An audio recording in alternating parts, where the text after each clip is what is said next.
Hola, me llamo Devon. Tengo 27 años. Vivo en un barrio tranquilo justo a las afueras de Portland, Oregón. Trabajo desde casa. Me dedico a diseñar interfaces de aplicaciones y páginas web. No es glamuroso, pero paga las facturas. Y, sinceramente, me gusta la tranquilidad. Me mudé aquí hace unos 4 años. Alquilé una pequeña casa de 2 dormitorios en una parcela en la esquina. Árboles, pájaros, el mismo cartero cada mañana. Muy normal. Pero esta historia no trata sobre mi trabajo ni sobre mi casa. Es sobre mi vecina. Se llama Marisa. Vive en la casa justo al lado de la mía. Literalmente, solo hay una valla de madera entre nuestros patios. Debe de tener unos 39 años, creo. No soy muy bueno adivinando edades, pero se comporta como alguien que ha vivido mucho y habla muy poco de ello. Durante años, apenas hablamos. Quiero decir, nos saludábamos con la cabeza si coincidíamos al aparcar en nuestras entradas al mismo tiempo, o quizás un hola al cruzarnos en los bufones. Y ya está. Siempre fue educada, pero distante. El tipo de vecina con la que nunca tienes un problema, pero que tampoco llegas a conocer. Y a mí no me importaba. Estaba centrado en mi vida, el trabajo, alguna que otra cita que nunca llevaba a nada, mi podcast, mis tontas plantas de interior. Y supuse que a ella simplemente le gustaba su espacio. A muchas personas les pasa. Todo empezó hace unos 2 meses. Era un jueves por la tarde, de esas noches de primavera temprana en las que ya hace el suficiente calor como para sentarse fuera sin congelarse. Acababa de regar las plantas de mi terraza, sí, ya sé, plantas, y estaba a punto de entrar cuando la vi. Marisa estaba sentada en una silla en su patio trasero, cerca de la valla. Sola. Sin libro, sin teléfono, sin auriculares, ni siquiera una copa al principio. Solo sentada allí, mirando al vacío. Estaba casi como congelada. La observé un segundo, sin querer parecer raro ni nada, pero había algo que no cuadraba. Nunca la había visto así. Normalmente tenía puestos los auriculares o estaba leyendo. Parecía el tipo de persona que lleva sus pensamientos bien guardados. Pero esto era distinto. Entonces vi la botella. Vino tinto. Parecía que ya se había bebido la mitad. Se sirvió otra copa lentamente, como si estuviera pensando en algo muy pesado. Ese tipo de movimiento que haces cuando tu cuerpo está presente, pero tu mente está en otro sitio. No sé qué me impulsó a hacerlo. Tal vez fue instinto. O tal vez simplemente odié verla tan sola. Me acerqué al borde de mi terraza y le pregunté en voz baja: ¿Estás bien por ahí? Giró la cabeza lentamente hacia mí. Sin emoción. No estaba enfadada, ni triste, solo cansada. Sus ojos parecían lejanos, como si no hubiese dormido bien en días. Mantuvimos el contacto visual durante unos 3 segundos. Luego asintió apenas, se levantó sin decir nada y volvió a entrar en casa, dejando la botella y la copa medio llena sobre la mesa. Me quedé allí unos instantes, mirando la valla entre nosotros. La había visto caminar ese mismo trayecto un centenar de veces, de la silla a la puerta corredera de cristal.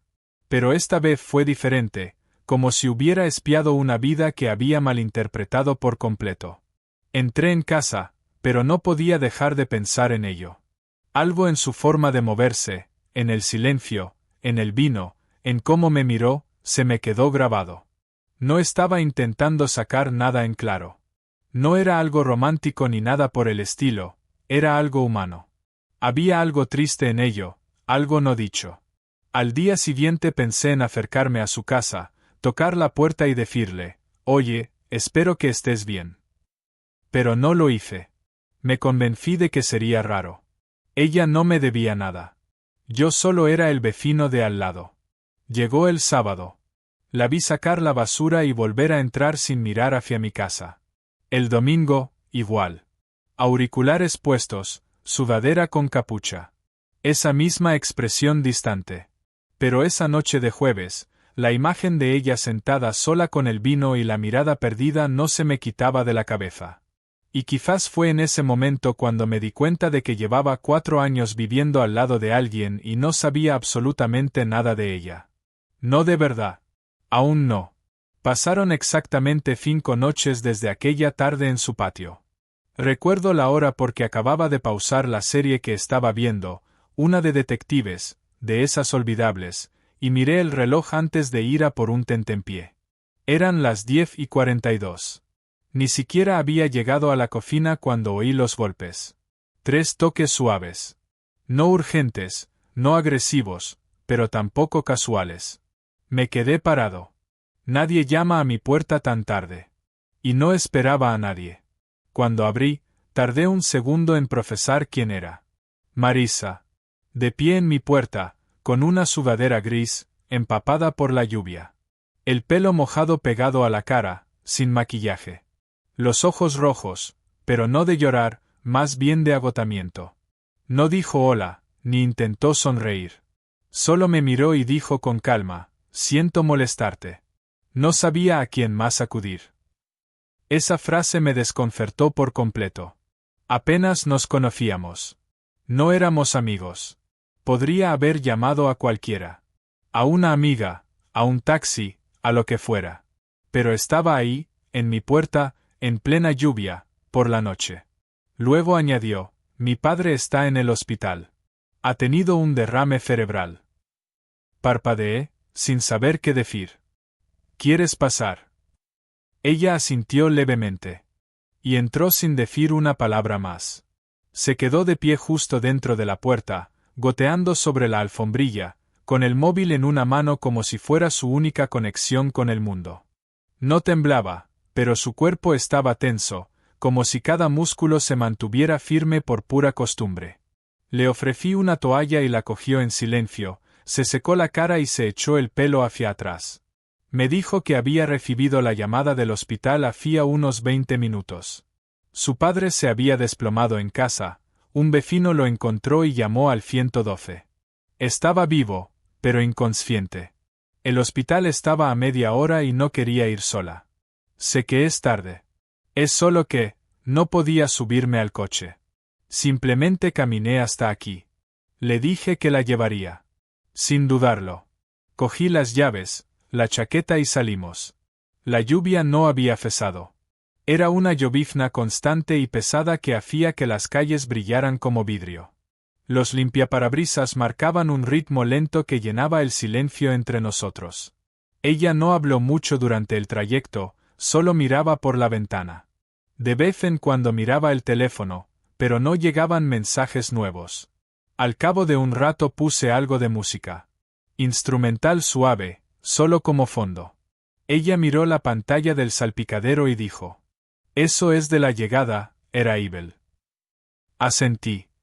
¿La conoces? Es una de mis películas favoritas. Fue la primera vez que la oí hablar de algo personal. Le dije que también era una de las mías. Hablamos brevemente de cómo la banda sonora hacía que la película fuera mucho más emotiva, como el silencio en ella decía más que los propios diálogos. Dijo algo así como: «A veces el silencio es lo único que parece honesto». Llegamos al hospital justo antes de la medianoche. Me pidió que esperara en el coche por si tenía que salir rápido. Le dije que estaría allí, sin moverme. Entró con la sudadera todavía mojada, sujetando el móvil con fuerza. La vi desaparecer tras las puertas correderas de cristal, con los hombros ligeramente encogidos, como si se estuviera preparando para algo aún peor de lo que ya sabía. Me quedé allí sentado unos 30 minutos, sin tocar el móvil, simplemente mirando el aparcamiento mojado, las luces de arriba reflejadas en el suelo. No sabía por qué, pero sentía que tenía que estar allí. No por recompensa, ni por ser el héroe. Solo por estar. Volvió a salir con las manos en los bolsillos. No dijo nada al principio. Se metió en el coche y se quedó mirando al frente. Entonces, finalmente. Está estable. No saben si despertará, pero está estable. Su voz se quebró un poco al decir despertará. Respiró hondo. No pensé que lloraría, pero lo hice. Eso fue todo lo que dijo antes de quedarse en silencio otra vez. No le pedí detalles. Simplemente arranqué el coche y la llevé de vuelta a casa. Cuando regresamos, la acompañé hasta su puerta. Se volvió hacia mí y dijo: «Gracias por llevarme. Por no hacer un montón de preguntas». Me encogí de hombros y respondí: «A veces, esa es la mejor forma de ayudar». Me miró durante un largo momento. No fue exactamente una sonrisa, pero sí algo parecido. Luego abrió la puerta y entró. Me quedé en su porche unos segundos más antes de volver a casa. Dentro, me senté en el sofá e intenté volver a mi serie, pero no podía dejar de pensar en cómo se veía cuando dijo: «No sabía a quién más acudir». Después de 4 años viviendo al lado. Cientos de saludos rápidos, decenas de asentimientos desde el coche. Ese fue el primer momento real que compartimos. Y sentí algo extraño, una sensación que se instala bajo el pecho y no se va. Como si algo entre nosotros acabara de cambiar. Pasaron unos días desde aquella noche, desde el trayecto, desde el hospital. Marisa no salió mucho de casa después de eso. Veía la luz de su cocina encendida por la noche, pero durante el día, nada. Ni paseos, ni cubos de basura fuera, ni luz en el porche. Se había encerrado en su espacio. Y una parte de mí se preguntaba si tal vez me había entrometido ayudándola. Tal vez se arrepentía de haber venido. Me repetía que no debía darle tantas vueltas. No éramos amigos. Ella no me debía nada.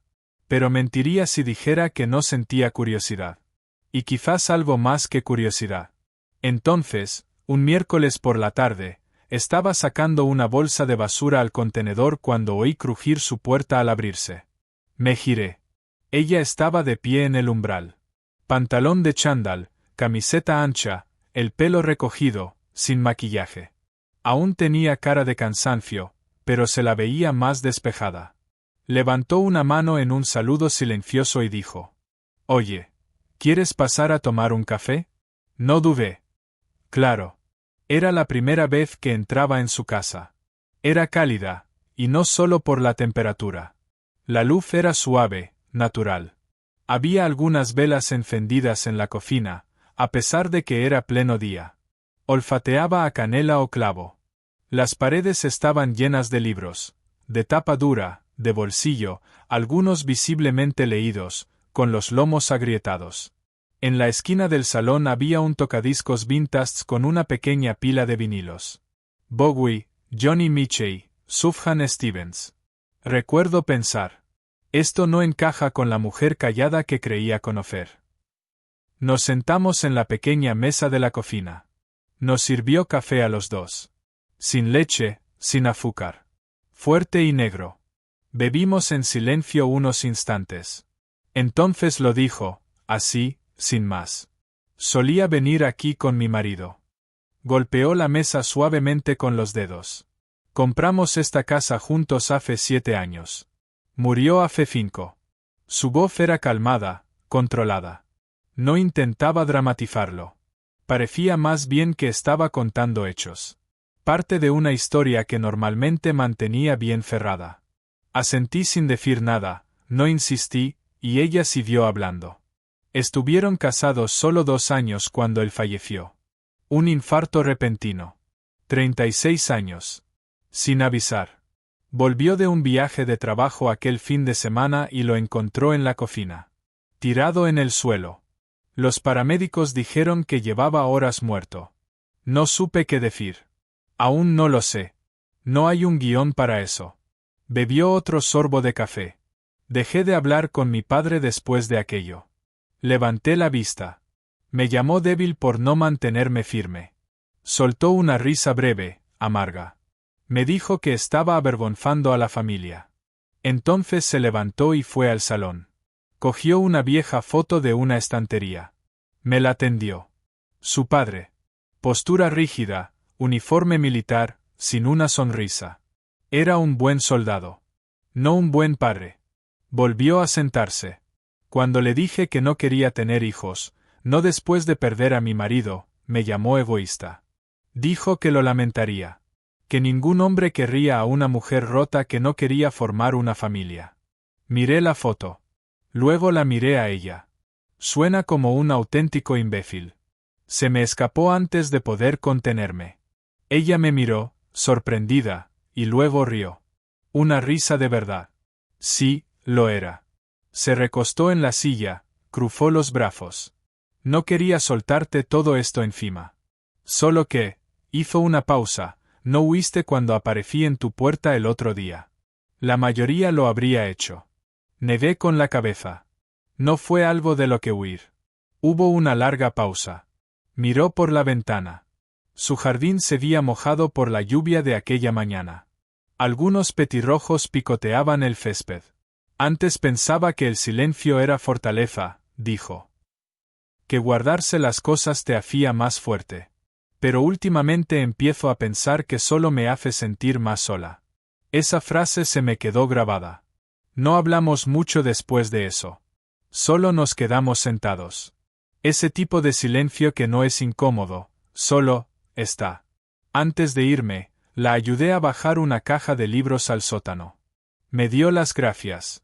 Dijo que no había tocado esa caja desde el funeral.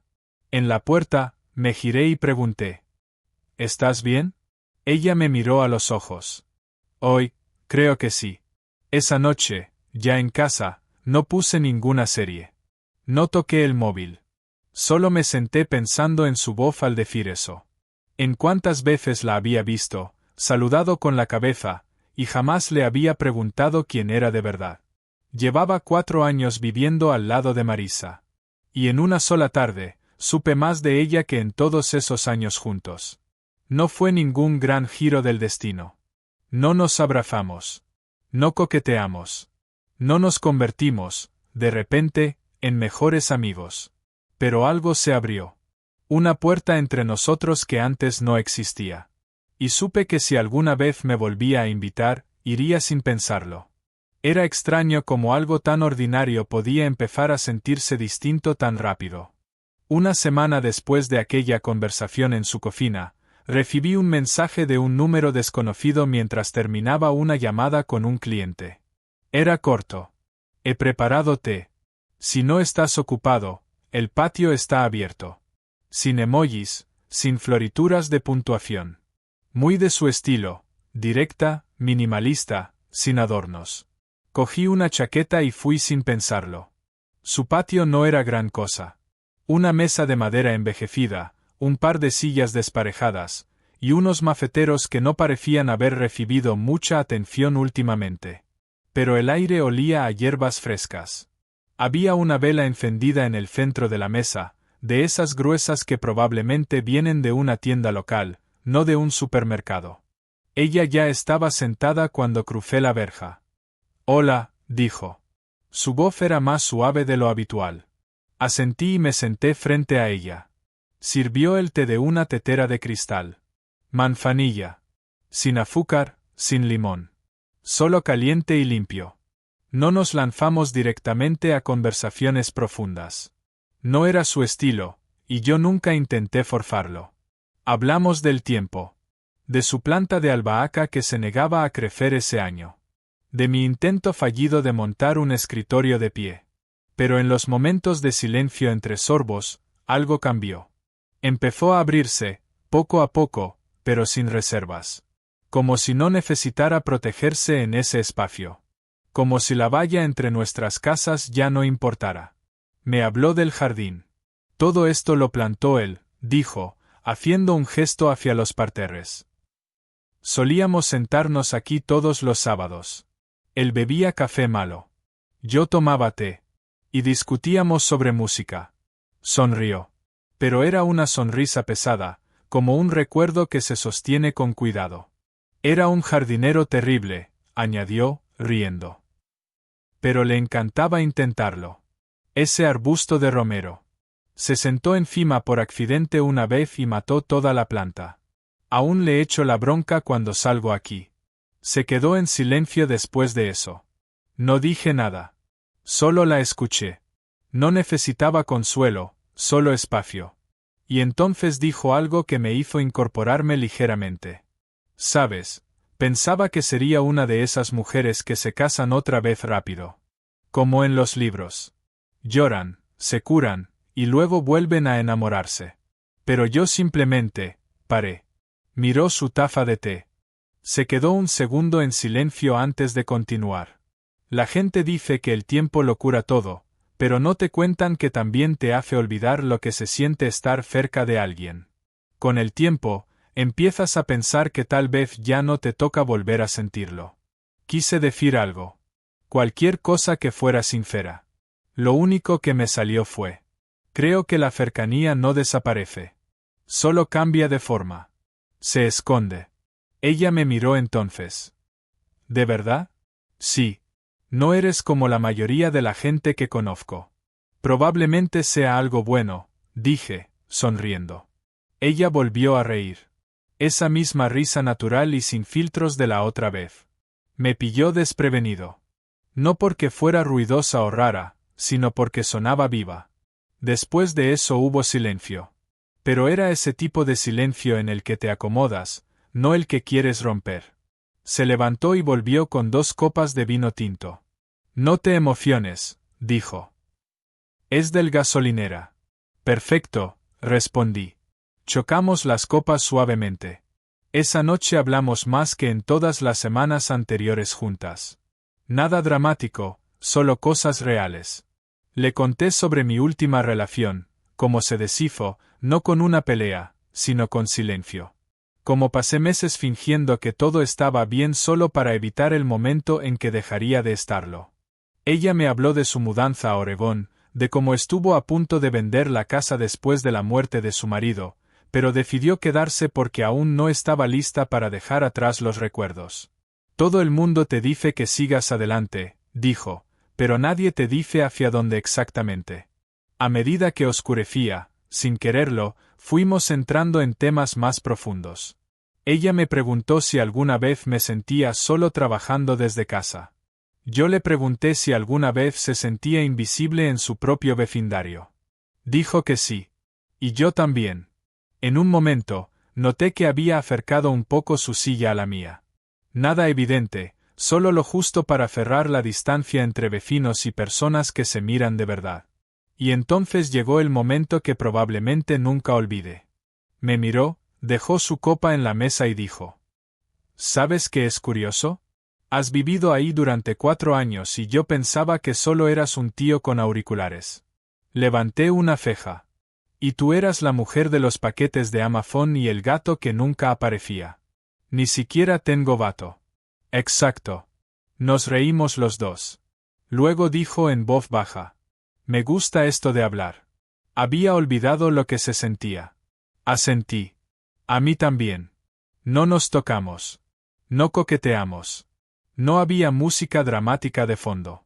Solo 2 personas sentadas en una mesa de madera bajo unas luces colgantes, compartiendo silencios y recuerdos como si volvieran a tener sentido. Me fui esa noche cuando la vela ya iba por la mitad. Ella me acompañó hasta la verja y nos miramos un segundo antes de decirnos buenas noches. Sin promesas. Sin nos vemos mañana. Solo lo justo. Ya en mi casa, me di cuenta de lo extraño que era. Había pasado años intentando salir con la persona adecuada, intentando impresionar a mujeres que apenas recordaban mi nombre.